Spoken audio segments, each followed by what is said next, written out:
Telangana BJP ప్రధాన కార్యాలయంలో స్వామి వివేకానంద జయంతి వేడుకలు నిర్వహించారు. ఈ వేడుకల్లో గోషామహల్ ఎమ్మెల్యే రాజాసింగ్ పాల్గొన్నారు. దేశం కోసం, ధర్మం కోసం స్వామి వివేకానంద ఎంతో పాటుపడ్డారన్నారు. యువత వివేకానంద చూపించిన మార్గంలో నడవాలని కోరారు రాజాసింగ్. గురించి ఆయన చేసిన మార్గదర్శనం గురించి అందరూ కూడా యాద్ చేసుకుంటారు. అదేవిధంగా స్వామి వివేకానంద గారు 12 జనవరి 1863లో కోల్కతాలో జన్మించిండు.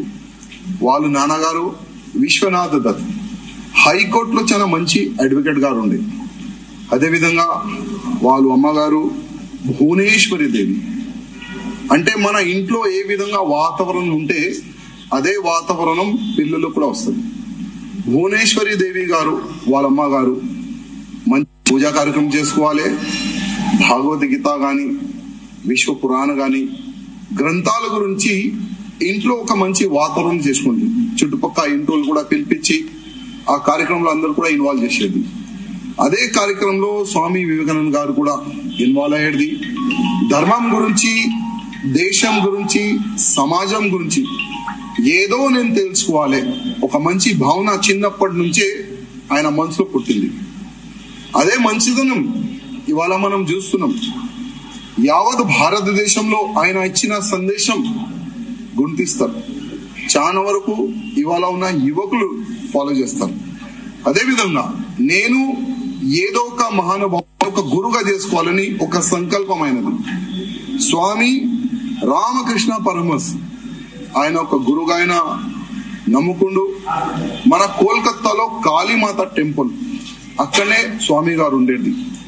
అక్కడ పోవాలి, దర్శనం చేసుకోవాలి, ఆయన చెప్పిన మార్గదర్శనంలో నడవాలి.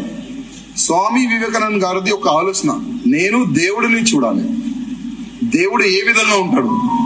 ఎక్కడైనా ప్రోగ్రామ్ లో పోతే, ఏదైనా ధార్మిక కార్యక్రమంలో పోతే అందరికీ ఆయన అడిగేది, పెద్ద పెద్ద సాధు సంతులకి అడిగేది, దేవుడు ఉన్నాడా, దేవుడు ఎట్లా ఉంటాడు, అట్లాంటి అందరికీ క్వశ్చన్ అడిగేది.